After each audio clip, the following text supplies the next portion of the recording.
Dari saat ini mari kita dengan Tuhan. Kami bersyukur Tuhan Yesus untuk perlindungan penjagaanmu dari malam yang kami ada di saat ini. Semestinya kami ada semua itu karena Tuhan hebatnya kami, namun karena kasih dan penyertaan. Ya Tuhan Allah Bapa dalam kerajaan surga, dalam hal ini kami akan membaca dan mendengarkan sabda kebenaran-Mu, tunjuk sertai hikmati kami dengan kudus-Mu, agar apa yang kami baca kami bisa mengerti dan kami bisa memahami.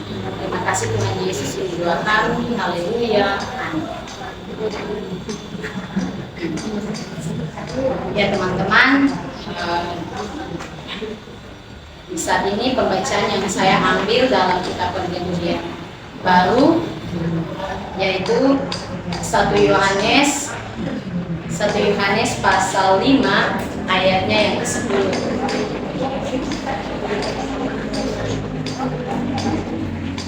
Untuk metode pembacaannya kita akan membaca secara bersama-sama setelah saya membaca perikopnya.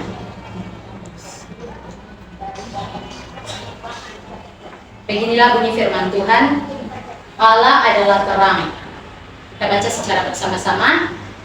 Dan inilah berita yang telah kami dengar dari Dia dan yang kami sampaikan kepada kamu. Allah adalah terang dan dalam Dia sama sekali tidak ada kegelapan. Jika kita katakan bahwa kita beroleh persekutuan dengan Dia, namun kita hidup di dalam kegelapan, kita berdusta dan tidak melakukan kebenaran. Tetapi jika kita hidup di dalam terang, sama seperti Dia ada di dalam terang, maka kita beroleh persekutuan seorang dengan yang lain. Dan darah Yesus anaknya itu menyucikan kita daripada segala dosa. Jika kita berkata bahwa kita tidak berdosa, maka kita menipu diri kita sendiri dan kebenaran tidak ada di dalam kita. Jika kita mengaku dosa kita, maka Dia adalah setia dan adil, sehingga Dia akan mengampuni segala dosa kita dan menyucikan kita dari segala kejahatan.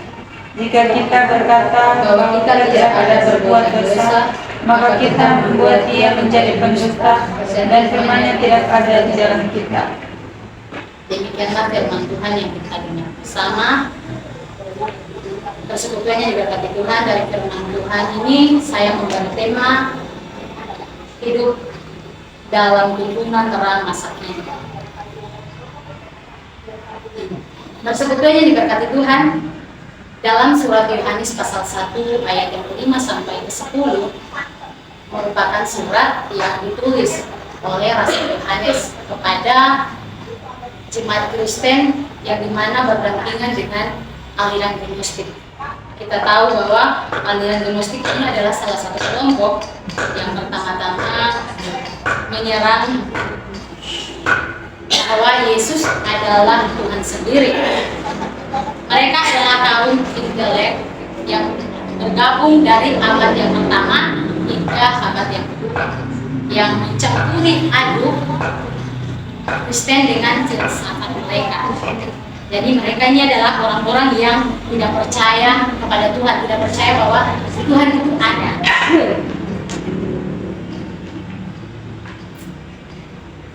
Kata berita dalam terjemahan bahasa Yunani yaitu Angelia, dalam bahasa Inggris Maikse.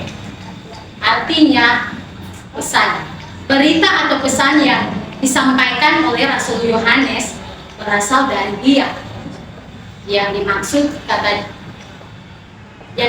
dengan kata Dia ini menurut terjemahan bahasa Yunani auto, dalam bahasa Inggris he atau Dia, yakni dari Yesus Kristus.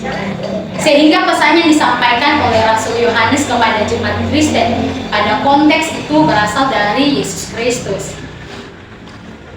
Ajaran yang ingin Yesus sampaikan ini tentang ajaran terang.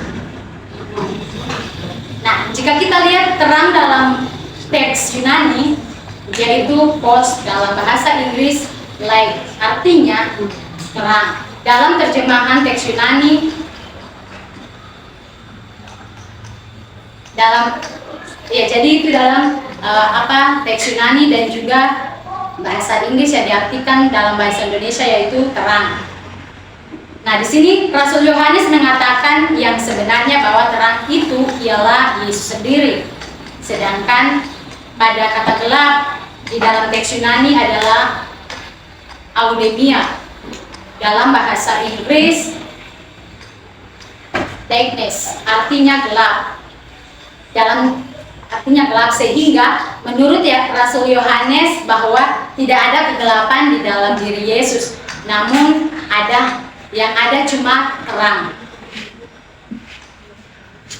Nah, atas dasar inilah jemaat Kristen pada zaman itu diingatkan bahwa mereka harus hidup dalam persekutuan yang memegang teguh ajaran Kristen sebagai terang yang sesungguhnya di tengah-tengah ancaman gnostik tadi. Persekutuan yang diberkati Tuhan, ada sebuah cerita tentang lampu mati.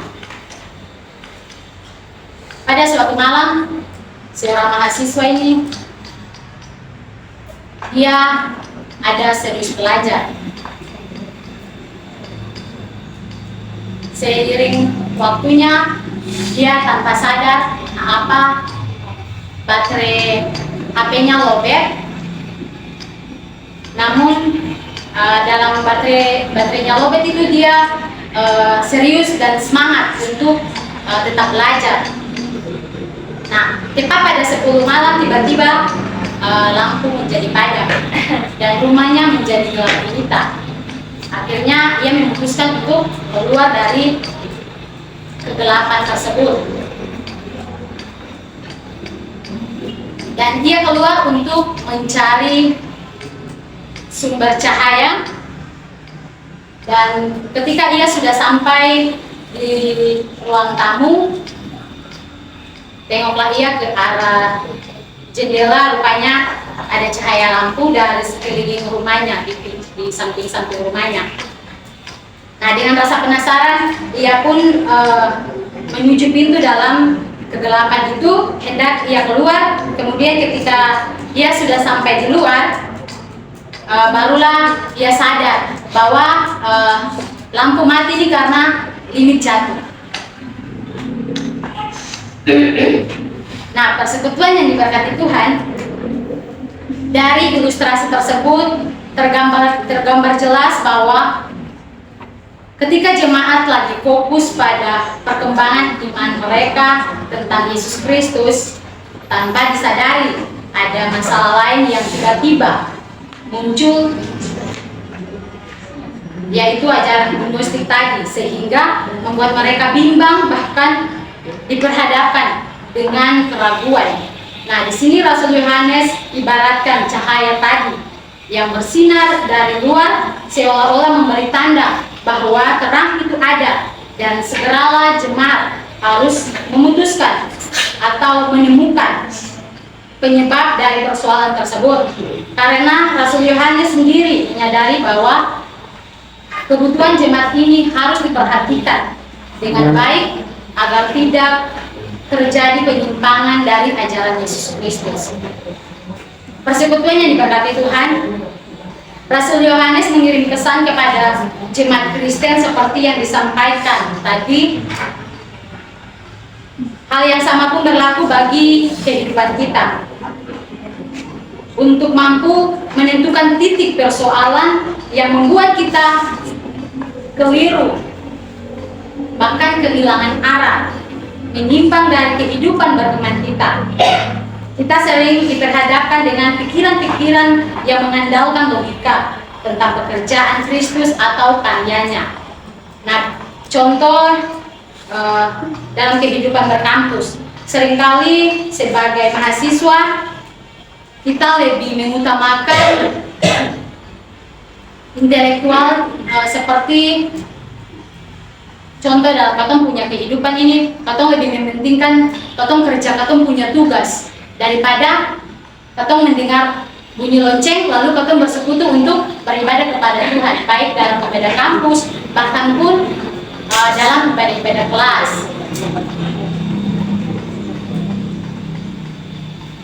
Dari contoh sederhana ini, titik persoalan ada pada moral mahasiswa yang sering tidak menyadari kekeliruannya dalam membedakan kebutuhan rohani dan pengetahuan dalam proses belajar menjadi alat bagi pekerjaan Yesus Kristus.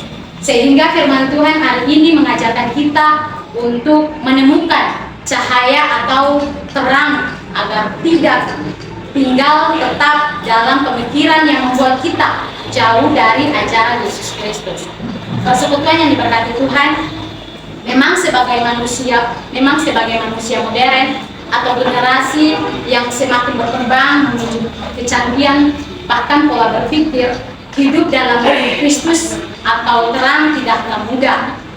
Seringkali kita diperhadapkan dengan kebutuhan-kebutuhan intelektual, tetapi juga dengan orang-orang yang terus mempertanyakan tentang Yesus Kristus dan juga ajarannya, bahkan karya-karyanya, yang bersangkutan dengan iman kita, di mana kita meyakini Yesus sebagai kita punya Tuhan. Tentu iman kita pasti goyah. Tanpa disadari kita pun turut memikir hal-hal tersebut.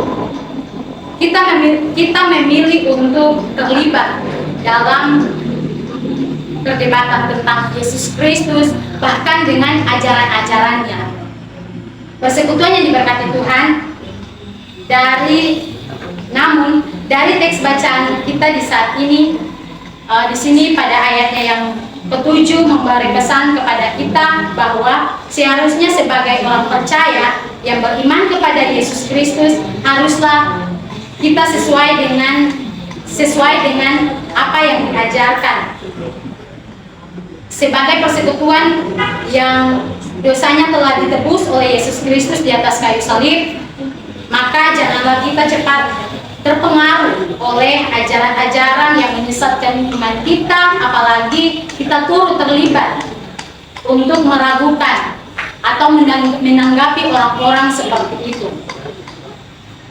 Sebagai orang percaya, kita harus keluar dari keraguan, kebimbangan, bahkan kegelapan yang membuat kita jauh dari Tuhan. Bahkan kita jauh dari kasih yang Tuhan berikan kepada kita. Sebagaimana yang diajarkan oleh Rasul Yohanes, sebagai orang beriman, kita harus hidup di dalam Kristus, atau yang disebut dengan terang tadi.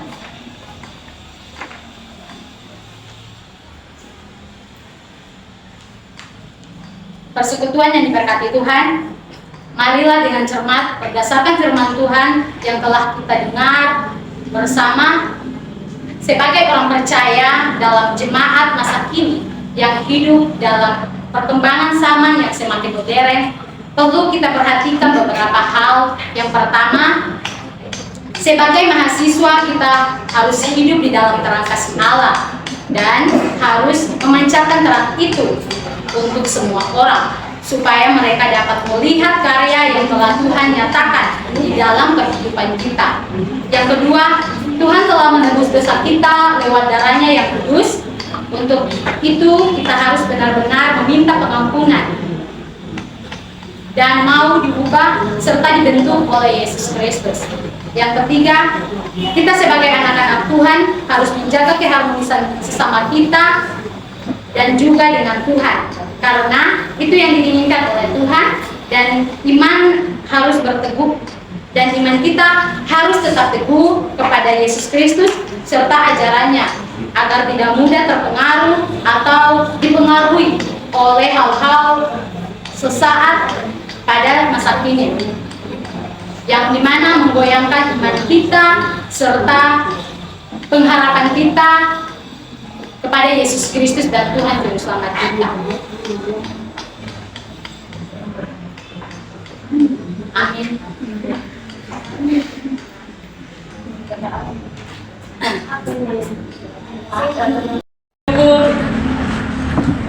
Untuk hari ini kita boleh lagi di tempat ini kita akan mulai dengan khotbah. Untuk itu saya mengajak persekutuan semua, kita buka dari bacaan Mazmur Mazmur 23. Mazmur 23. Minta maaf, Mazmur 22 ayat 23 sampai 32. Mazmur 22 ayat 23 sampai 32.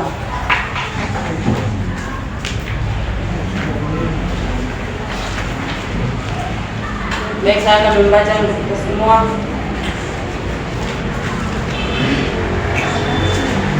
Yang berikut, Allahku, mengapa kau tinggalkan aku? Ayatnya yang ke-23. Aku akan memasyurkan namamu kepada saudara-saudaraku dan memuji-muji engkau di tengah-tengah jemaah. Kamu yang takut akan Tuhan, pujilah Dia. Hai segenap anak cucu Yakub, muliakanlah Dia dan gentarlah terhadap Dia. Hai segenap anak cucu Israel, sebab Ia tidak memandang hina ataupun merasa jijik kesengsaraan orang yang tertindas, dan Ia tidak menyembunyikan wajahnya kepada orang itu, dan Ia mendengar ketika orang itu berteriak minta tolong kepadanya. Karena engkau akan memuji-muji dalam jemaah yang besar, maka Aku akan ubayar di depan mereka yang takut akan Dia. Orang yang rendah hati akan makan dan kenyang. Orang yang mencari Tuhan akan memuji-muji Dia. Biarlah hatimu hidup untuk selamanya. Segala ujung bumi akan mengingatkan dan membalik kepada Tuhan, dan segala kaum dari bangsa-bangsa akan sujud menyembah di hadapannya. Sebab Tuhanlah yang mempunyai kerajaan, Dialah yang memerintah atas bangsa-bangsa. Ya, kepadanya akan sujud menyembah semua orang sombong di bumi. Di hadapannya akan berlutut semua orang yang turun ke dalam debu, dan orang yang tidak dapat menyambung hidup. Anak-anak cucu akan beribadah kepadanya dan akan menceritakan tentang Tuhan kepada engkau yang akan datang. Mereka akan memberitakan keadilannya kepada bangsa yang akan lahir nanti, sebab Ia telah melakukannya.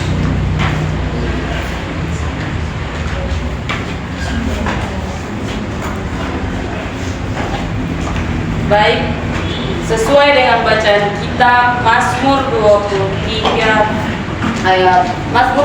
ayat 23 berakhir pada ayatnya yang ke-32, menceritakan tentang kisah seorang Raja Daud yang bertahan dalam kesesakan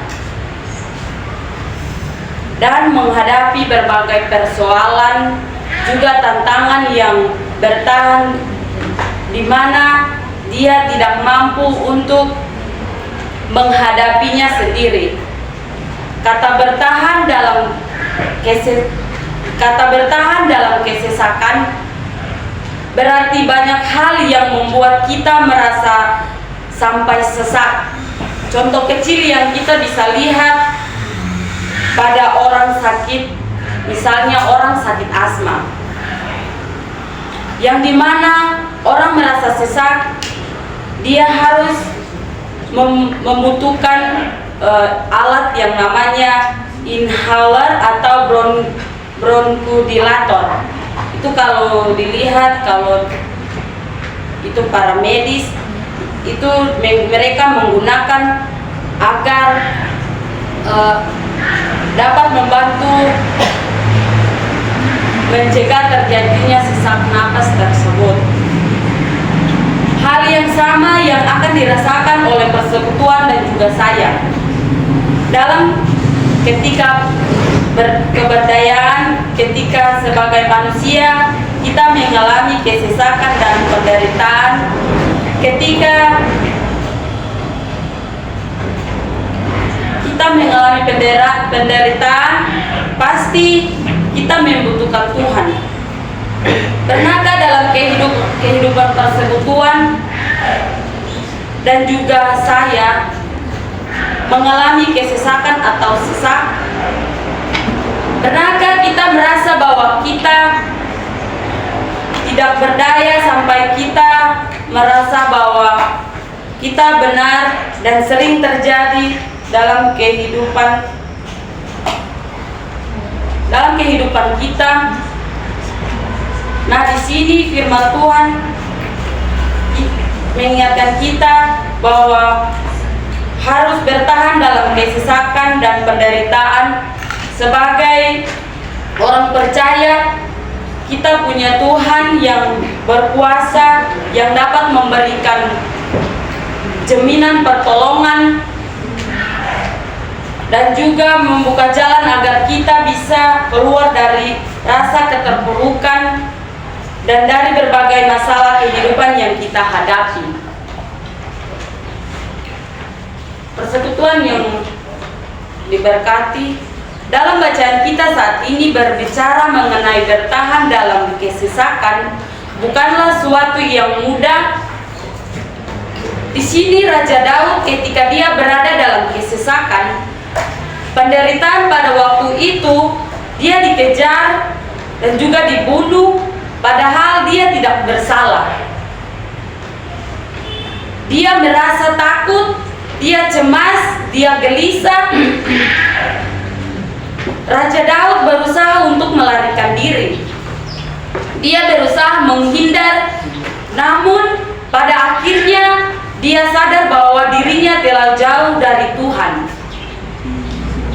Dia hanya sebagai orang yang lemah dalam rasa kecemasan, dalam rasa kesesakan dan penderitaan yang menimpa Daud.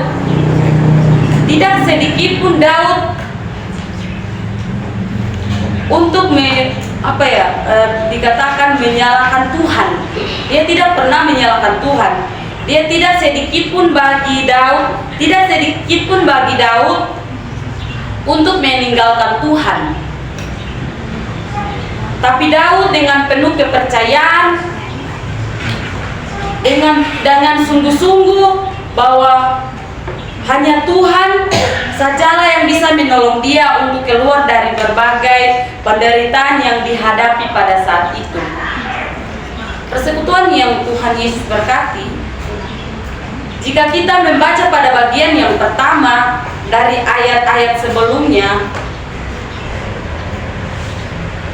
memperlihatkan bahwa bagaimana Raja Daud menghadapi penderitaan atau bahaya yang menyerangnya pada saat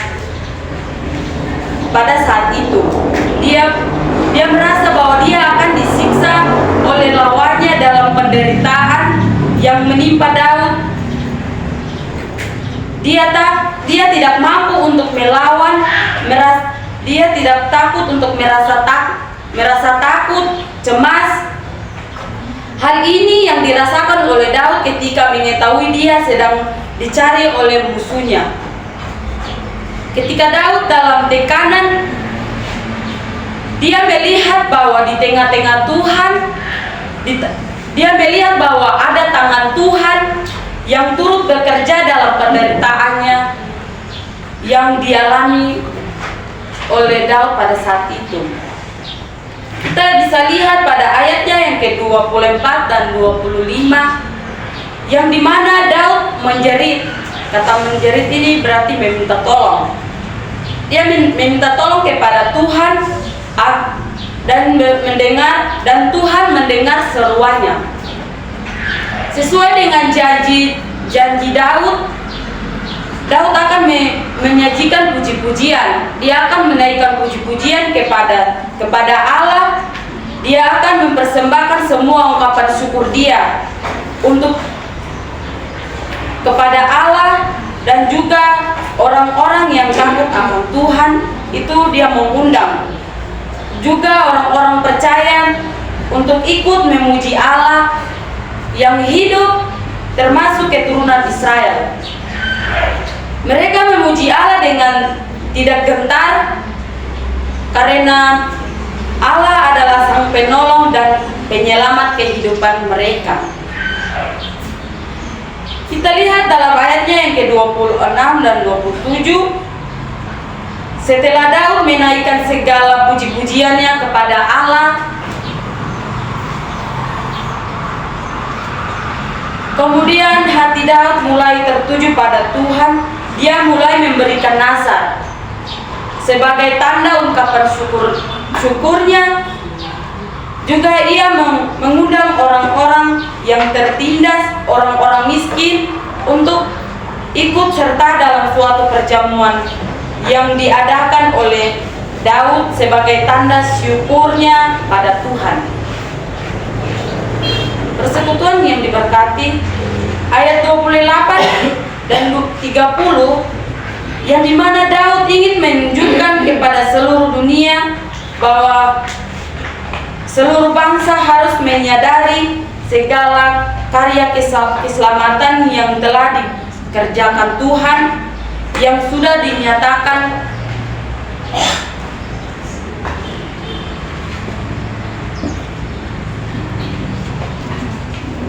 bahwa lewat keselamatan yang dialami oleh Daud dan adanya kesadaran dalam dirinya akan terbalik dan tunduk kepada Tuhan serta sujud dan menyembah hanya kepada Tuhan.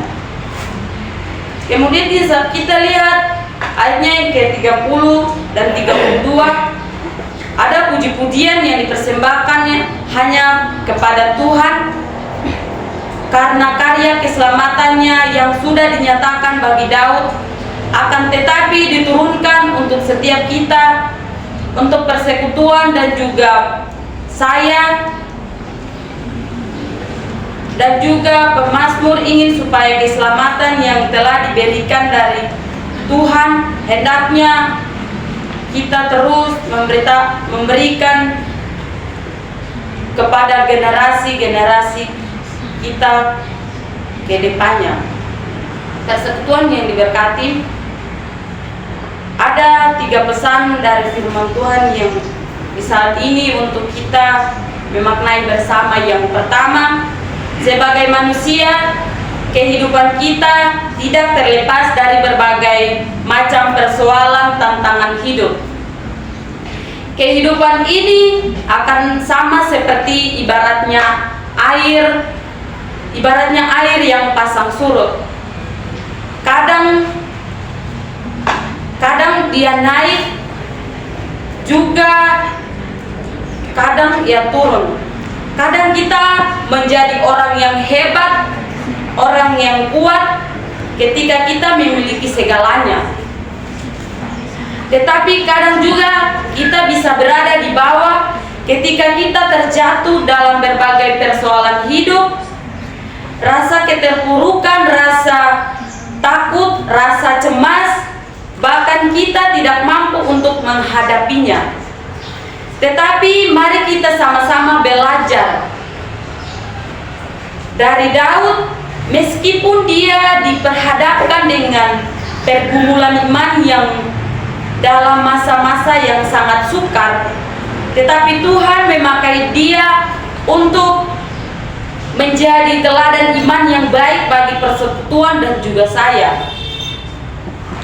Dari Daud kita juga belajar bahwa ketika kita memiliki iman percaya yang penuh dengan sungguh-sungguh kepada Tuhan, maka Tuhan pasti akan menolong kita lewat setiap harus dan rintangan kehidupan, bahkan peristiwa iman yang kita hadapi dalam kehidupan kita hari lepas hari.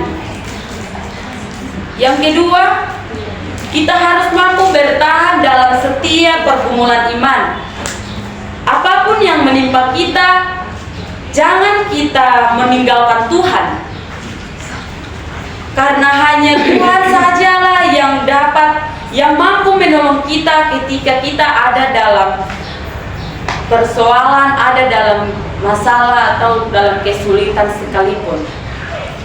Yang ketiga, dari Daud kita belajar juga bahwa iman yang kokoh adalah iman yang bertumbuh dari kesukaran, dari penderitaan, tantangan yang yang kita hadapi di tengah-tengah keberdayaan kita.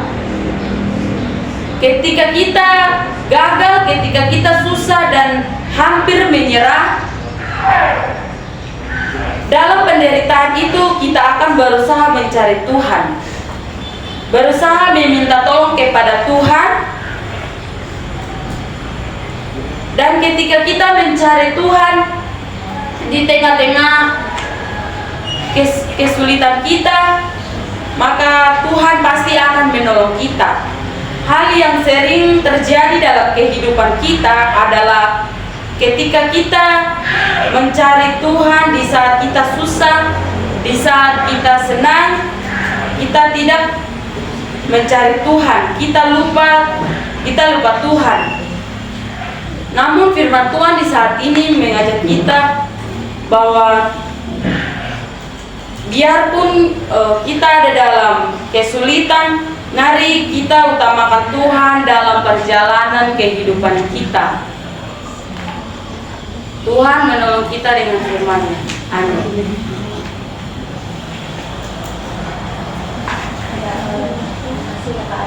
Banyak. Selanjutnya waktu dan kesempatan diberikan kepada teman-teman untuk memberikan penilaian, masukan dan sebagainya kepada Bapak Aden. Begitu waktu dipersilakan. Yesus, haleluya, amin. Amin.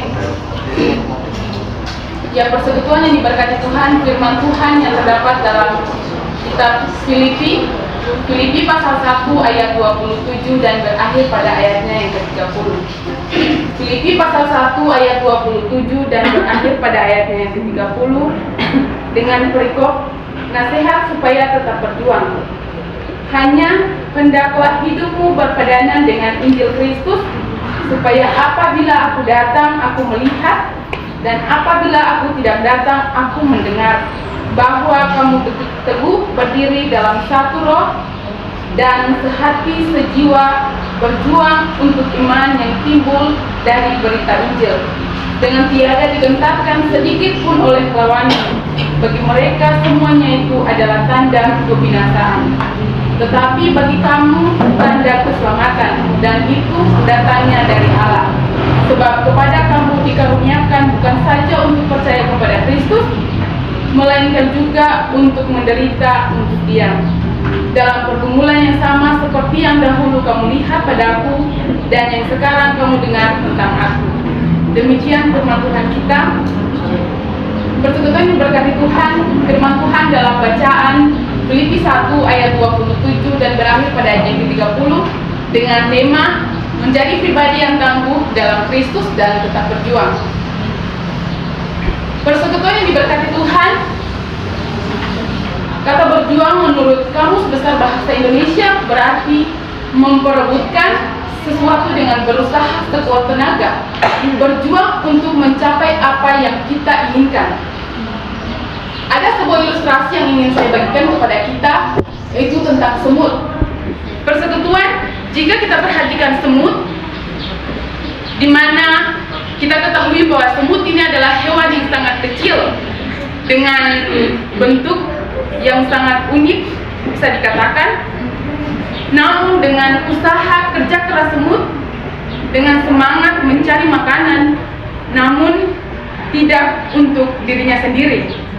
Semut tidak mementingkan dirinya sendiri atau ia tidak egois dalam mencari makanan. Setelah itu ia akan bersama-sama untuk mengumpulkan makanan dan membawakan ke sarang mereka untuk makan bersama-sama. Persekutuan yang berkati Tuhan, kita kembali kepada bacaan kita dalam Filipi 1 ayat 27 hingga ayat yang ke-30. Rasul Paulus menasihati jemaat di Filipi agar Rasul Paulus menasihati jemaat di Filipi bahwa barang siapa mengaku Injil Kristus, ia hidup sesuai dengan apa yang dikehendaki Injil, hidup sesuai dan berpedanan dengan Kristus. Persekutuan kata bersepadan ini berarti bahwa sebanding. Rasul Paulus ingin agar jemaat di Filipi hidup sebanding atau hidup sesuai dengan Kristus. supaya apabila aku datang aku melihat, dan apabila aku tidak datang aku mendengar. Persekutuan yang Tuhan Yesus kasihi, pada bagian ini dapat kita lihat pada ayat-ayat sebelumnya, dalam ayatnya yang ke-26, di mana Rasul Paulus menyatakan bahwa ia akan kembali. Walaupun saat itu ia sedang menjadi seorang tahanan, namun Paulus ingin agar jemaat di Filipi bergantung pada hal itu. Persekutuan yang Tuhan Yesus kasihi, Rasul Paulus menasihati jemaat di Filipi agar mereka tetap berjuang dan teguh dalam penderitaan. Pada ayat yang ke-28, dengan tiada digentarkan sedikit pun oleh lawanmu. Bagi mereka supaya itu adalah tanda kebinasaan, tetapi bagi orang tanda keselamatan, dan itu datangnya dari Allah. Persekutuan diberkati Tuhan, orang yang mengakui Injil selalu menjumpai perlawanan khusus pada saat pertama kali menanamkan benih-benih kekristenan. Namun yang menjadi perhatian utama kita adalah bahwa kita tetap teguh dan tetap berpegang pada pengakuan kita. Pada ayat yang ke-29, Rasul Paulus menyampaikan ada 2 karunia berharga yang diberikan, dalam keduanya itu karena Kristus. Yang pertama, bahwa untuk percaya kepadanya, iman adalah karunia Allah. Oleh karena Kristus yang menebus kita, bukan saja kebahagiaan menjadi tujuan iman. Yang kedua, untuk menderita bagi kepentingan Kristus juga merupakan karunia yang sangat berharga. Itu suatu kehormatan dan keuntungan yang besar, sebab dengan menderita bagi Kristus kita menjadi sangat berguna bagi kemuliaan Allah.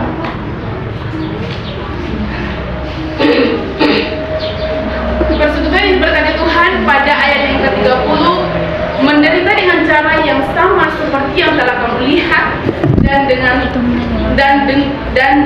tentang aku yang menderita. Bukan saja soal penderitaan itu sendiri, juga sangat membuat kita telah menderita kepadanya. Persekutuan yang diberkati Tuhan, pesan teks bagi kita di saat ini ialah yang pertama, bahwa baiklah kita belajar dari Paulus. Walaupun dalam penderitaannya ia tetap berjuang dan semangat untuk menjalani hidupnya. Yang kedua, sebagai umat yang percaya kepada Tuhan Yesus Kristus, patutlah kita menerapkan Injil Kristus dalam hari-hari kehidupan kita.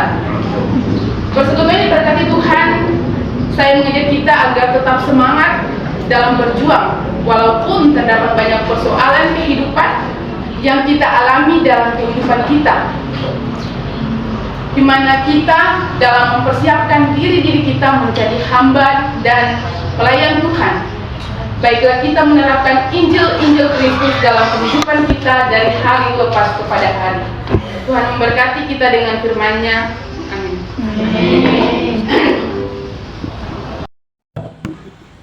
Persekutuan, di saat ini saya akan membawa kita dalam sebuah khotbah.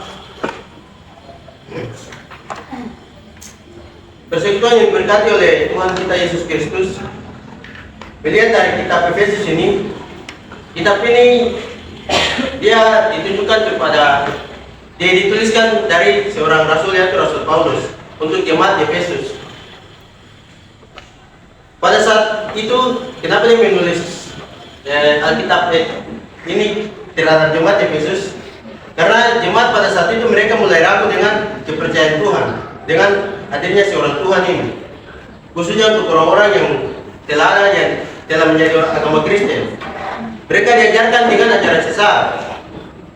Isi dari kitab ini dia menyampaikan tentang identitas orang-orang pilihan yang menerima kasih Allah dan tidak bersyarat, serta sebagaimana menjadi orang pilihan yang sebenarnya. Paulus memaparkan bahwa semua kejadian yang melatar belakangi penulisan kitab Efesus ini yang membawa pembaca memahami bahwa inti pesan ini harus menjadi betul-betul sampai kepada jemaat di Efesus pada saat itu, sehingga mereka tidak masuk ke dalam ajaran yang sesat. pesan utama dari dalam surat Paulus ini kepada jemaat Efesus adalah mereka menyatakan siapa mereka di dalam Yesus Kristus yang sebenarnya. Mereka dipilih dan juga dibandingkan dengan Kristus sama-sama. Mereka mati untuk Kristus dan bangkit juga untuk Kristus. Mereka menerima berkat rohani dan di dalam Kristus juga mereka dibentuk menjadi jemaat yang utuh yang ada dalam kasih Kristus. Dari kitab Efesus ini kita lihat dari pasal yang ke-15 ayat 15 ini dilanjutkan dengan sebuah pernyataan. Situ disebutkan bahwa karena itu perhatikanlah dengan seksama bagaimana kamu hidup. Janganlah seperti orang bebal, tetapi seperti orang arif. Ya. Di sini disebutkan janganlah kita seperti orang bebal, tetapi kita harus hidup seperti orang yang arif. Di situ di dalam bahasa Yunani dia mengatakan bahwa dalam arti bebal dan arif itu dalam bahasa Yunani mereka mengatakan bahwa bebal adalah Yehos dan arif adalah Prosopoi. Di sini Paulus menyatakan bahwa harapan dan sekaligus berperilaku seperti orang bebal karena hakikatnya mereka adalah orang arif. Di dalam pernyataan ini Paulus menggunakan permainan kata asopoi. Asopoi dalam bahasa Yunani adalah orang bebal seperti yang tadi saya bilang, dan sopoi adalah orang arif. Dalam pasal 15 ini dia sudah tersambung dengan ayatnya yang ke-16 karena di situ sudah dituliskan langsung dengan kata dan pada ayat yang ke-16.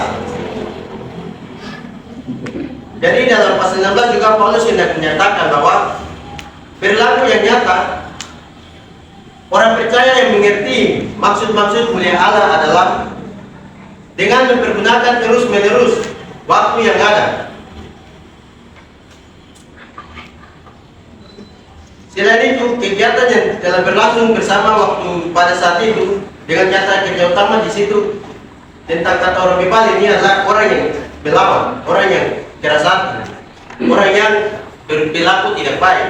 Jadi kita harus menjadi orang yang arif, orang yang baik, dengar-dengaran, orang yang tidak melawan. Di ayat 17 juga di situ dikatakan bahwa sebab itu janganlah kamu bodoh, tetapi usahakanlah supaya kamu mengerti kehendak Tuhan. Dalam ayat 17 ini, Paulus berkata bahwa janganlah kamu bodoh. Dalam bahasa Yunani, janganlah kamu bodoh. Artinya, yaitu me kinetsne apones. Dengan menggunakan yototu, secara harafiah berarti Paulus memberi kesimpulan bahwa pada saat yang sama, dia memberi alasan kenapa orang percaya untuk melakukan tindakan lain sebagai orang yang arif. Tetapi orang yang baik itu berperilaku sesuai dengan maksud-maksud yang telah disampaikan oleh berita Injil pada saat itu di jemaat Efesus itu. Janganlah mengikuti ajaran sesat. Persekutuan yang berkati oleh Tuhan kita Yesus Kristus dalam ibadah aktivitas Akademi STGP Papua ini, kita diajarkan bahwa hal yang selama ini tidak pernah kita sadari, manusia akan selalu berpacu dengan waktu yang ada. Kenapa? Karena tidak ada seorang pun yang dapat menghentikan waktu tersebut. Waktu akan terus berjalan dan waktu tidak bisa dihentikan. Segala sesuatu yang terjadi dalam kehidupan kita itu semua berkaitan dengan waktu. Untuk itu, kita sebagai mahasiswa, sebagai seorang percaya, sebagai anak muda, kita harus mempersiapkan diri dalam ujian-ujian akhir semester ini untuk kita bisa melanjutkan ke semester yang berikutnya. Kita harus menjadi orang yang berhikmat. Kita harus menjadi orang yang pintar dan mengatur waktu. Kita tidak boleh mensia-siakan waktu. Sebagai mahasiswa-mahasiswi STGP Papua, kita harus memperhatikan dengan benar apakah setiap detik waktu kita yang kita lalui itu berdampak baik atau buruk. setiap detik waktu kita yang berlalu itu memuliakan Tuhan atau tidak. Kalau hal-hal yang kita lakukan selama di bangku kuliah ini berdampak baik, itu artinya kita telah melakukan waktu dengan yang baik, kita menggunakan waktu dengan baik. Tetapi jika kita salah melakukan waktu itu dengan tidak baik, maka kita akan menghasilkan dampak yang buruk bagi kehidupan kita, baik dalam kehidupan kampus maupun kehidupan kita di lingkungan sekitar di luar kampus ya.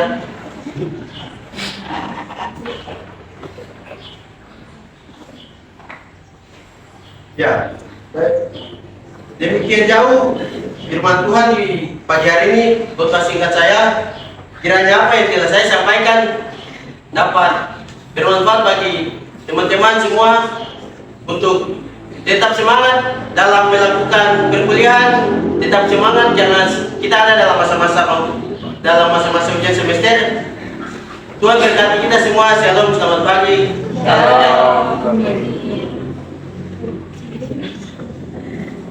Saya mengundang pada vokal grup dari angkatan 2021 semester 6.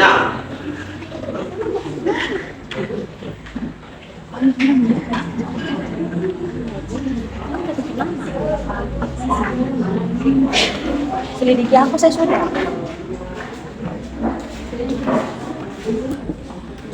Efesus pasal 1 ayat yang ke-9 hingga berakhirnya pada ayat yang ke-14. Teman-teman bisa membukanya, kitab Efesus pasal 1 ayat yang ke-9 hingga ayat yang ke-14. Mari sebelum membaca firman Tuhan kita berdoa, mari kita berdoa. Ya Tuhan Bapa di sorga, di kesempatan pagi yang indah dan berbahagia ini, kami hendak membaca firman-Mu. Berkenan Tuhan memberkati kami, urapi hati dan pikiran kami dengan kasih dan Roh Kudus, agar firman Tuhan yang hendak kami baca di sampai hari ini kami bisa mengerti dan memahami.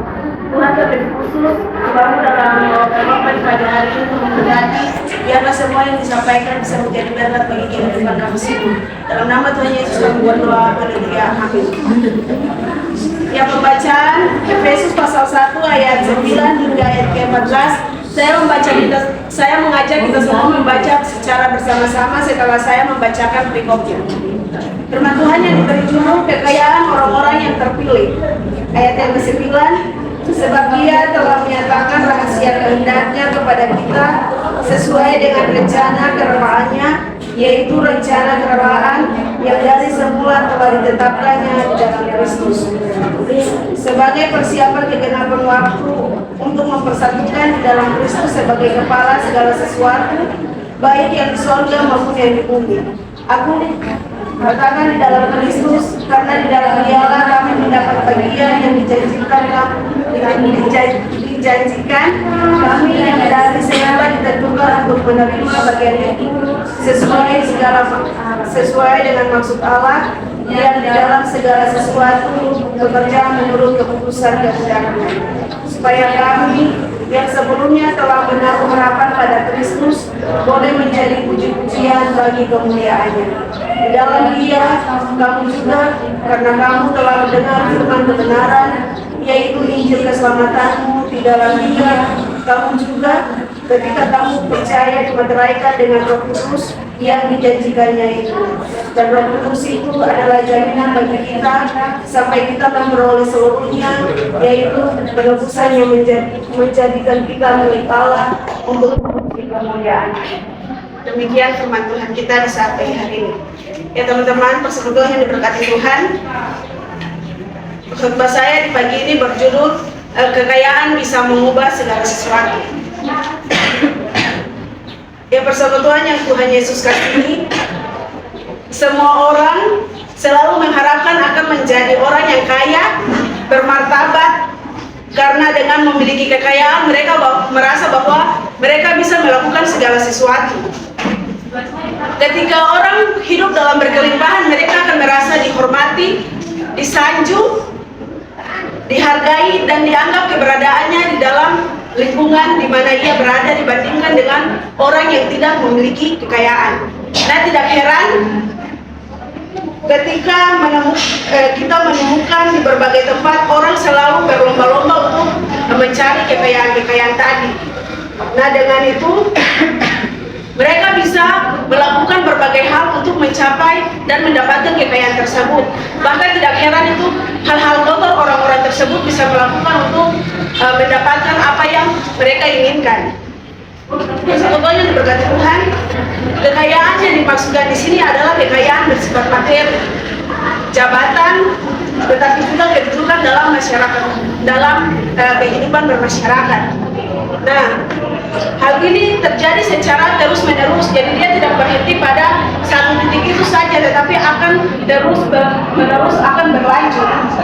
Nah, tidak heran selalu kita temukan terjadinya penindasan, terjadinya perubahan sosial dalam kehidupan masyarakat karena hal-hal tersebut tadi mencari kepentingan untuk dirinya sendiri, berusaha untuk mendapatkan jabatan, mempunyai materi yang cukup untuk dia bisa kebahagiaannya dalam kehidupan sehari-hari.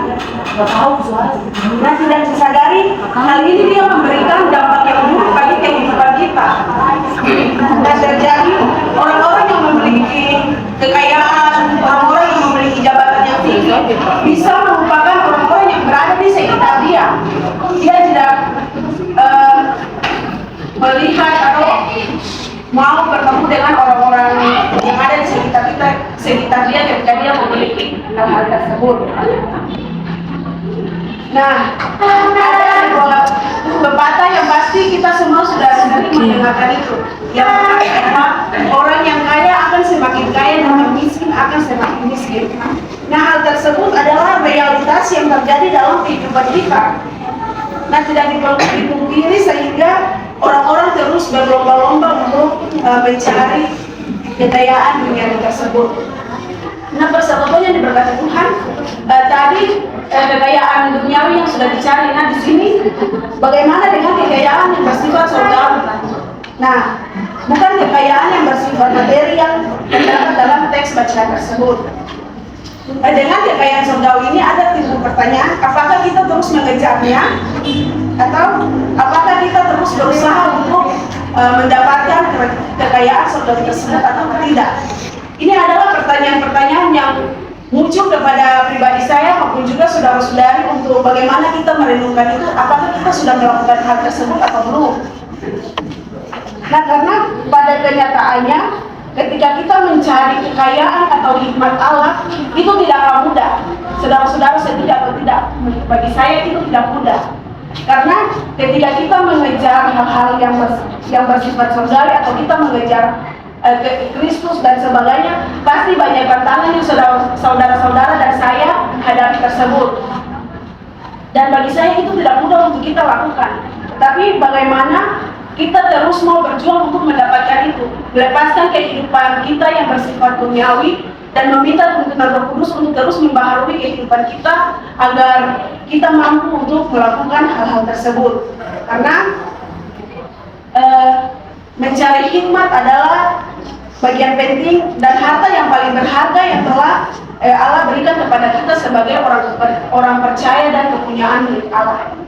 Nah, persahabatan yang diberkati Tuhan, kitab Efesus ini ditulis oleh Rasul Paulus pada saat Rasul Paulus berada dalam penjara di Roma. Nah, kita bisa buka dalam pasal 3 ayat 1. Nah, Paulus menulis surat ini untuk menjawab setiap persoalan yang terjadi dalam kota Efesus tersebut. Nah, kalau kita ketahui bersama bahwa kota Efesus adalah kota terbesar kedua yang berada di Kekaisaran Romawi. Nah, kota ini terdapat di pesisir Asia Kecil dan Paulus menulis surat ini merupakan sebuah surat edaran yang juga bersamaan dengan surat Kolose ditulis oleh Paulus. Nah, surat ini diantar oleh seorang rekan kerja Paulus yaitu Tikikus saat Paulus berada di dalam penjara. Jadi Paulus menulis surat itu dan diantar oleh kepada jemaat di Efesus dan Kolose. Nah, surat ini ditulis bukan saja untuk dua jemaat itu, tetapi untuk seluruh orang-orang yang berada di Asia Kecil pada saat itu. Nah, persekutuan yang diberkati Tuhan, dalam teks Efesus pasal 1 ayat 9 sampai 14 ini saya membagi dia menjadi dua bagian penting. Yang pertama dalam pasal 1 ayat 9 sampai ayat 12. Nah, di situ ketika kita membacakan secara keseluruhan kita, khususnya pada pasal 1, pertama-tama kita mendapatkan bahwa ada ungkapan syukur yang Paulus naikkan kepada Allah atas berkat yang telah Allah berikan bagi kehidupan Paulus. Nah, yang kedua, sebab kita adalah umat pilihan Allah sebelum dunia diciptakan. Kasih Allah sudah dinyatakan bagi kita dalam Yesus Kristus, dan kita diangkat menjadi anak-anak Allah, supaya di dalam kasih dan karunia-Nya nyata bagi hidup kita, sebab di dalam Yesus kita telah ditebus dengan limpahan kasih dan rahmat-Nya. Dalam teks pembacaan ini, khususnya ayat 9 sampai ayat 12, Allah telah menyatakan rahasianya dalam Kristus agar dengan maksud tersebut ada janji Allah yang dapat dipenuhi di dunia maupun di sorga nanti. Nah, di sini saya mengambil kata kerajaan sorga atau kerajaan Allah. Nah, dalam bahasa Yunani, kerajaan sorga disebut Basileia ton Oranon, dan kerajaan Allah disebut Basileia ton Theo. Kata kerajaan Allah dan kerajaan sorga ini adalah frasa yang memiliki makna yang kompleks. Dia beragam, tetapi tergantung pada konteksnya. Jadi pada konteks-konteks tertentu itu kata-kata itu dipakai. Jadi ada konteks yang memakai kata kerajaan Allah, tetapi ada juga konteks yang memakai kata kerajaan surga. Nah, secara etimologi, frasa ini dia berasal dari bahasa Yunani yang tadi saya sebutkan, Basileia ton Oranon, yang diterjemahkan secara harfiah menjadi kerajaan surga.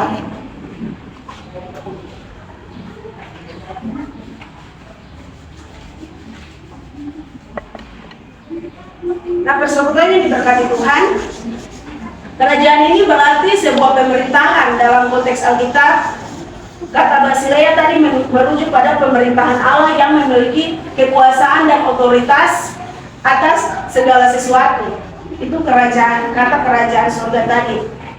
Nah, kemudian dalam konteks Alkitab juga surga menunjuk kepada tempat tinggal Allah dan malaikat-malaikat, serta tempat di mana orang-orang benar akan pergi setelah kematian. Nah, kata kerajaan surga ini sebenarnya dia sudah ada sejak zaman perjanjian lama. Hal itu dapat kita lihat pada kitab Kejadian pasal 1 ayat 26 dan 29, di mana manusia diberikan tanggung jawab untuk menjaga dan melestarikan apa yang telah Allah berikan. Hal yang kedua terdapat dalam ayat ini adalah Allah bekerja seturut dengan kehendaknya. Jadi Allah tidak melepaskan tangan atas apa yang telah Allah berikan, tapi bagaimana Allah turut bekerja bersama-sama dengan apa yang telah Dia berikan. Nah, sehingga sebagai manusia kita dapat menaruh segala pengharapan, segala kepercayaan kita kepada Allah, karena janjinya akan ditebus melalui kehendaknya. Itu bagian dari poin yang pertama. Nah, yang kedua, pada ayat yang ke-13 sampai 14 dapat ditemukan bahwa ada Roh Kudus yang adalah anugerah yang telah Allah berikan bagi kehidupan kita semua. Nah, sebagai orang-orang percaya yang menjadi tanda dan milik Allah, kita telah dimeteraikan oleh Allah melalui kuasa Roh Kudus tersebut, agar kita menjadi bagian dari pewaris kerajaan Allah. Kita bisa lihat itu dalam 2 Korintus pasal 1 ayat 22. Nah, hal tersebut dapat kita pahami bahwa sebagai orang percaya yang sungguh-sungguh kepada Allah, kita telah menjadi milik Allah. Apabila kehidupan kita mau dibaharui oleh Roh Kudus. Nah, sehingga kita dikasih kesadaran bahwa Allah Bapa adalah milik kita. Kita bisa buka dalam ayat yang kelima tadi. Nah, dan kita dipenuhi oleh kuasa Roh Kudus agar kita terus bersaksi dan memuji memuliakan nama Tuhan. Persahabatan yang diberkati Tuhan, pada teks bacaan Efesus pasal 1 ayat 9 sampai 14, ada beberapa poin penting yang dapat kita pelajari bersama dalam kehidupan kita sehari-hari. Yang pertama, kita manusia sebagai gereja yang hidup, bukan gereja yang mati, yang hidup dalam tanda petik ya. Kita harus memahami setiap tugas dan tanggung jawab dalam diri kita masing-masing. Kita harus mengejar dan mencari kekayaan yang bersifat surgawi. Bukan berarti kita harus mengejar surga tersebut, tapi bagaimana kita harus melakukan hal tersebut dalam kehidupan kita. Seperti apa yang sudah Allah kehendaki bagi kehidupan kita. Dan bagaimana sikap dan perbuatan kehidupan kita harus mencerminkan apa yang Allah kehendaki atau Allah ajarkan. Nah, yang kedua, bukan hanya kekayaan dunia saja yang kita kejar, tetapi dalam Allah kita beroleh penebusan yang dibaharui. Ketika kita mengejar hal-hal yang bersifat surgawi tersebut, kita meminta tuntunan Roh Kudus untuk terus membaharui setiap kehidupan kita agar kita dapat melakukan apa yang Allah kehendaki. Nah, karena berkat rohani yang kita dapat dalam Kristus akan menjadi sumber kekuatan bagi kehidupan kita. Nah, hal ini telah Rasul Paulus tegaskan bahwa berkat rohani yang kita terima telah menjadi jaminan keselamatan bagi kehidupan kita karena Allah telah menebus kita. Yang ketiga, kehadiran kita sebagai gereja yang hidup di tengah-tengah dunia ini untuk menolong sesama kita, supaya kita menjadi pelayan yang berguna bagi orang-orang yang berada di sekitar kita. Yang berikutnya, gereja diharapkan dan mampu untuk memberdayakan orang-orang yang berada di sekitar kita. Yang berikut dari tanggung jawab kita di sini adalah kebahagiaan yang kita miliki. Kekayaan duniawi itu dia hanya bersifat sementara, teman-teman. Dia tidak akan sampai kita bawa mati hal-hal tersebut. Karena hal-hal tersebut bisa saja habis, tetapi kebahagiaan surgawi yang kita miliki, yang kita rasakan, itu menjadi bagian kita ketika kita terus mencari Allah dan segala kemuliaannya, malah kebahagiaan harta, berkat yang berlimpah akan diberikan oleh Tuhan kepada kita sebagai umat kepunyaannya. Dan yang terakhir ada sebuah kata-kata yang sering teman-teman dan juga saya dengar. Ini saya mengutip dari apa yang disampaikan oleh almarhumah Lisa, bahwa apa sih yang kita cari di dalam dunia ini jika akhirnya semua itu sia-sia.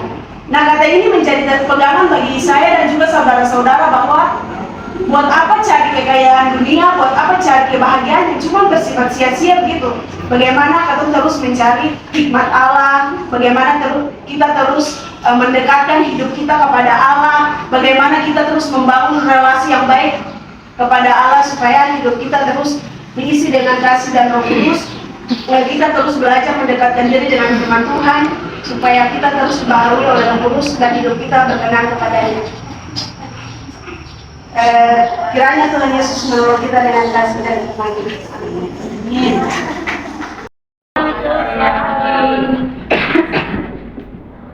Saat ini kita akan ada dalam membaca firman Tuhan. Itu sebelum kita membaca dan mendengarkan firman Tuhan, mari kita berdoa. Ya Allah, firman yang hidup, saat hari ini kami selaku anak-anak-Mu, kami rindu untuk membaca dan mendengarkan sabda kebenaran firman-Mu. Biarlah berita firman yang akan kami baca dan kami dengar bersama, kami dapat meresapinya dalam kehidupan kami hari lepas hari. Berfirmanlah kepada kami sebab kami sudah siap untuk mendengar apa kata firman. Amin. Saudara yang dikasihi Tuhan, bacaan kita di saat ini terdapat pada kitab Perjanjian Baru, surat Yakobus pasal 1 ayat 12 hingga ayatnya yang ke-18. Surat Yakobus pasal 1 ayat 12 hingga ayatnya yang ke-18. Dengan metode pembacaan, kita akan baca secara bersama-sama. Sekali lagi, surat Yakobus pasal 1 ayat yang ke-12 hingga yang ke-18. Metode pembacaannya kita akan baca secara bersama-sama. Setelah saya membaca kita bunyi firman Tuhan. Pengujian dan pencobaan. Itu saudara Tuhan bertahan dalam pencobaan, sebab apabila ia sudah tahan uji, ia akan menerima mahkota kehidupan yang dijanjikan Allah kepada siapa yang mengasihi dia. Apabila seorang dicobai, jangan ia tertangkap. Pencobaan ini datang dari Allah, sebab Allah tidak dapat dicobai oleh yang jahat, dan Dia sendiri tidak mencobai siapapun. Tetapi Dia tidak dapat dicobai oleh keinginannya sendiri, karena Ia sendiri diikat olehnya. Dan apabila keinginan itu telah dimulai, Ia melahirkan dosa, dan apabila dosa itu kemarahan, Ia melahirkan maut. Saudara-saudara yang kasihi, janganlah sesat. Setiap pemberian yang baik dan setiap anugerah yang sempurna datangnya dari atas. Diturunkan dari Bapa segala kekayaan, padanya tidak ada pembahasan maupun pembayaran dalam kebenaran. Atas kehendak sendiri, Dia telah menjadikan kita oleh firman kebenaran, supaya kita beriman yang tertentu, jadi sungguh di atas semua ciptaannya. Demikianlah firman Tuhan kita di saat ini. Shalom, selamat pagi bersama Tuhan dan berkati Tuhan. Dengan bacaan kita yang terdapat pada surat Yakobus pasal 1 ayat yang ke-12 hingga ayat yang ke-18. Tema kita di saat ini yaitu pencobaan tidak datang dari Tuhan. Persekutuan yang dikasihi Tuhan, Yakobus adalah orang Yahudi yang dibesarkan dalam ajaran Taurat. Dalam tradisi Kristen, ia juga disebut sebagai pendoa. Ia memiliki kerohanian yang sangat baik, luar biasa. Bahkan diketahui juga dia adalah seorang murid dari Tuhan Yesus. Persekutuan dari Tuhan, kalau kita baca dalam Injil Markus pasal 6 ayat 3, di situ dikatakan bahwa Yakobus merupakan saudara dari Yesus. Bahkan dalam pelayanannya, ia sering menyebut dirinya sebagai hamba Allah. Adapun dalam bacaan kita saat ini yang terdapat pada surat Yakobus pasal 1 ayat 12 hingga 18 merupakan surat umum atau kita sebutlah episkopal yang ditulis oleh Paulus dan ditujukan kepada ke-12 suku-suku di Prastawa. Artinya persekutuan dari Tuhan. Surat ini diberikan bukan hanya kepada orang Yahudi tetapi juga kepada orang-orang Yahudi yang memang diketahui bahwa mereka sudah menjadi Kristen. Tujuan penulisan surat Yakobus ini pada pasal 1 yakni agar umat Kristen menunjukkan sikap mereka saat menghadapi ujian dan pencobaan. Persekutuan yang dikasihi Tuhan, dalam surat Yakobus pasal 1 ayat 12 hingga ayat ke-18. Tentu ketika kita membaca tadi, kita pasti menemukan penggalan-penggalan kalimat yang memang menjadi bagian dari tema kita di saat ini. Dimulai dari kata pencobaan. Dalam teks Yunani, kata pencobaan yaitu peirasmo. Akar katanya yaitu peirazo, atau kita terjemahkan dalam terjemahan baru atau New International Version, artinya provokasi.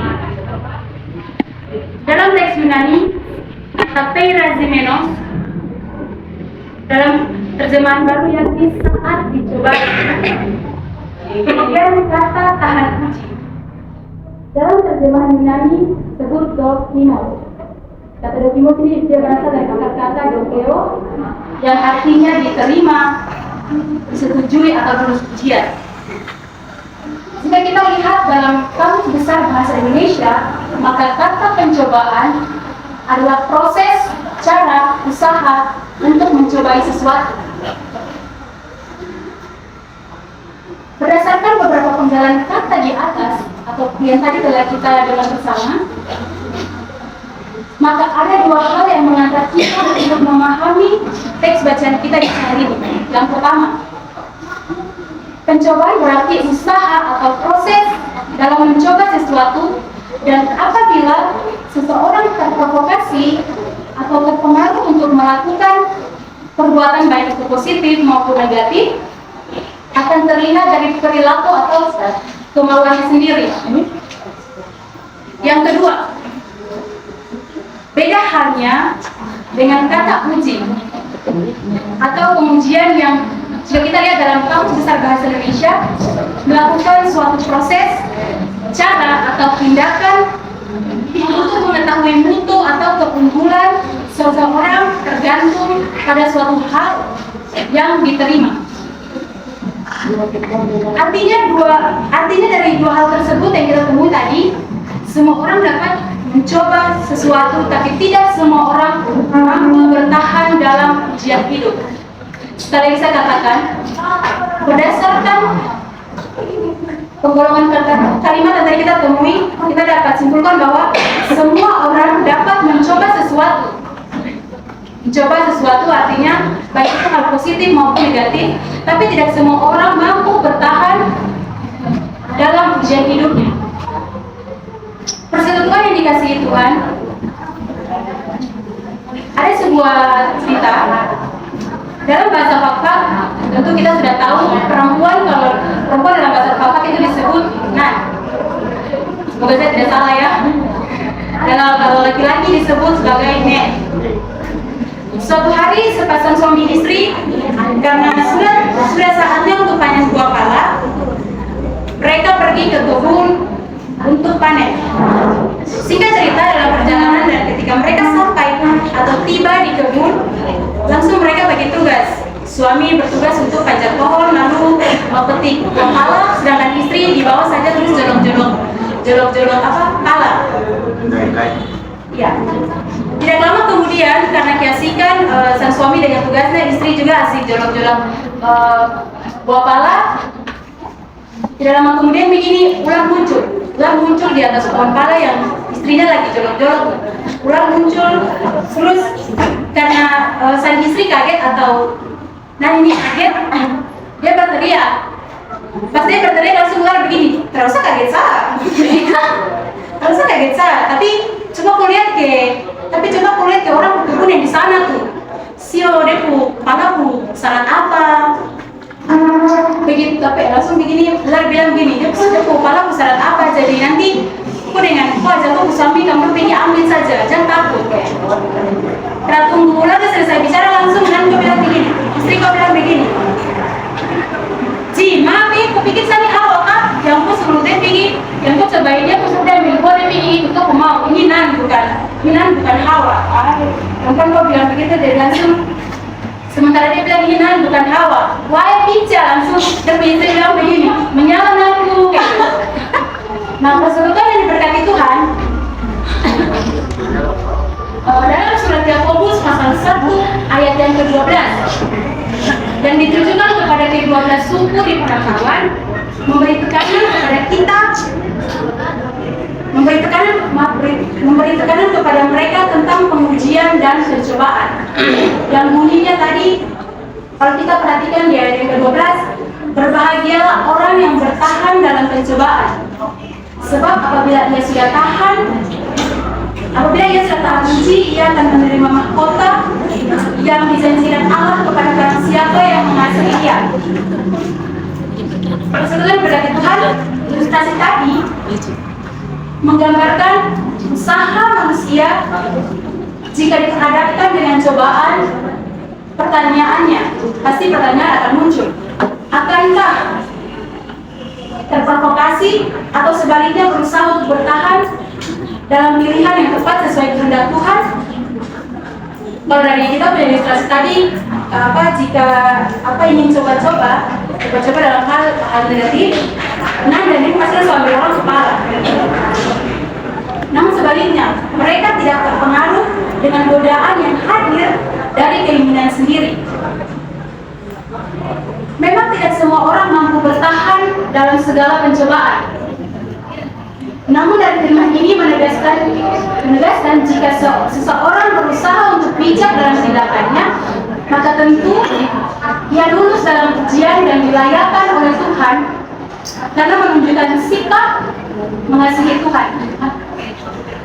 Persekutuan yang dikasihi Tuhan, pada ayat yang ke-13 hingga 14 dikatakan, kalau kita baca tadi, apabila seseorang dicobai, janganlah ia berkata, janganlah ia berkata, ini jadi tanda kutip bagi kita, pencobaan ini datang dari Allah.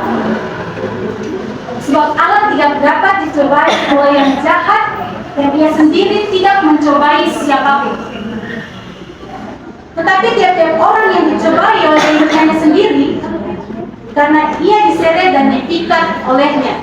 Dalam konteks ini olehnya berarti si jahat. Seringkali ketika kita mengalami suatu hal yang membuat kita salah jalan atau salah melangkah, bahkan seperti dikatakan kita sesat, Pak. Terkadang kita merasa ketika kita ditimpa sesuatu, contoh dalam kita punya konteks berkampus, akibat kurangnya dana untuk biaya perkuliahan semester, akhirnya memutuskan untuk berhenti kuliah. Lalu jika ada yang bertanya kepada mahasiswa tersebut, kenapa berhenti kuliah? Sering kita temui bahwa jawabannya seperti tadi, akibat kurang dana, dan juga mungkin Tuhan tidak berkehendak atau Tuhan mengizinkan saya untuk pergi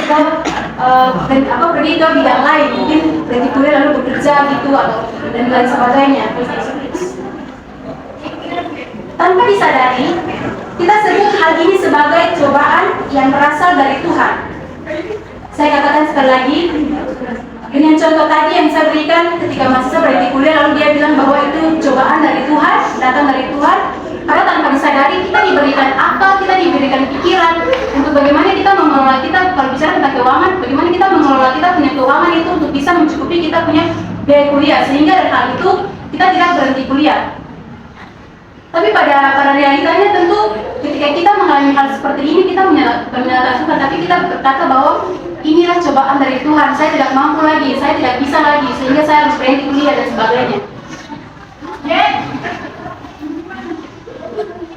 Hal ini tentu membawa kita jatuh dalam dosa karena keinginan sendirilah yang membawa kita pada maut. Jika kita lihat dalam Yakobus pasal 1 ayatnya yang ke-15. Sekali lagi, teks ini mau menegaskan kepada kita bahwa God cannot be tempted and He does not tempt anyone. Artinya Tuhan tidak dapat dicobai, atau Ia pun tidak mencobai siapapun. Tentu pertanyaannya, siapa yang harus dituduh dalam kasus pencobaan? Sekali lagi, siapa yang harus dituduh dalam kasus pencobaan pada konteks ini? Apakah si jahat atau diri kita sendiri? Apakah hati dan pikiran kita sendiri yang menciptakan pencobaan? Saya lebih senang jika kita katakan bahwa dalam kasus ini kita sendiri yang memprovokasi diri untuk mengikuti keinginan hati dan pikiran kita. Akibatnya ada pada motivasi yang salah, sering tergoncang oleh kehidupan dunia, dengan merupakan Tuhan sebagai juru selamat yang agung. Persekutuan yang dikasih Tuhan, firman Tuhan oleh surat Yakobus ini mengingatkan bahwa anugerah, hikmat, berkat yang terbaik telah disediakan oleh Tuhan dan senantiasa diberikan kepada kita, sehingga jangan biarkan diri sendiri terjerumus dalam pencobaan, tetapi biarlah bertekun setia pada firman Tuhan, bertindak tepat mengikuti kehendak Tuhan agar berhasil atau lulus dalam ujian hidup ini. Karena Tuhan menginginkan kehidupan yang taat dan setia di dalamnya. Persekutuan yang dikasih Tuhan, jika kita lihat pada ayatnya yang ke-16 hingga 18, mengingatkan kepada kita bahwa segala yang baik semuanya itu berasal dari Tuhan Yesus Kristus. Artinya segala yang berbentuk pencobaan tidak pernah diberikan Tuhan, melainkan keinginan manusialah. Sekali lagi saya katakan, artinya segala yang berbentuk pencobaan tidak pernah diberikan Tuhan, melainkan keinginan manusialah yang membawa dirinya masuk ke dalam pencobaan. Sebaliknya, tindakan manusia yang tidak ingin mencobai, yang sifatnya negatif, maka layak disebut sebagai seorang yang diinginkan Tuhan. Bertahan dalam ujian, sabar, kuat, tetap berdiri kokoh dan tidak boleh jatuh, berjuang keras untuk tidak terpengaruh sehingga dinyatakan tahan ujian atau lulus di dalam ujian imannya. Sebagai manusia ciptaan Tuhan yang sempurna, patutlah kita taat dan tunduk pada kehendak Tuhan sendiri. Jangan mengikuti keinginan sendiri sehingga jatuh dalam pencobaan. Sebagai orang Kristen, kita tentu meyakini bahwa kuasa Allah tidak dapat dilampaui oleh kuasa apapun. Ingat, kuasa Allah tidak dapat dilampaui oleh kuasa apapun atau siapapun. Allah sendiri tidak mendatangkan celaka bagi kita. Sekali lagi saya katakan, ketika kita kembali ke kita punya tema tadi, katakan bahwa pencobaan tidak datang dari Tuhan, maka diperjelas sini bahwa Allah sendiri tidak mendatangkan celaka bagi kita. Jadi janganlah membuang diri dan menjadi celaka sendiri, apalagi sampai menyalahkan Tuhan. Persekutuan yang dikasihi Tuhan, dengan demikian bukan hanya ke-12 suku di perantauan yang ditujukan dalam surat di masa lampau, melainkan juga hal ini diajarkan kepada semua orang Kristen dan juga kepada kita sebagai manusia modern yang hidup di era perkembangan dunia yang semakin canggih. Bahkan kecanggihan pola berpikir sebagai pengikut Kristus atau orang Kristen. Di masa kini dan sekali lagi firman Tuhan mengingatkan kita bahwa pencobaan tidak datang dari Tuhan.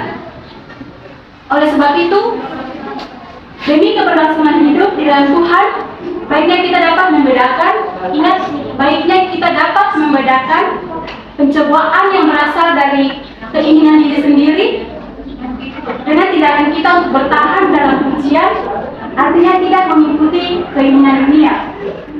Oleh karena itu, mari sebagai orang Kristen, sebagai muda-mudi Kristen, sebagai mahasiswa, ada beberapa hal yang harus kita laksanakan dalam kehidupan kita hari lepas hari. Yang pertama, jangan mau diprovokasi agar terhindar dari pencobaan yang menyesatkan. Yang kedua, terbuka pada firman Tuhan agar terhindar dari penyimpangan pola berpikir kita. Yang ketiga, bertahan dan tekun berpegang pada firman Tuhan.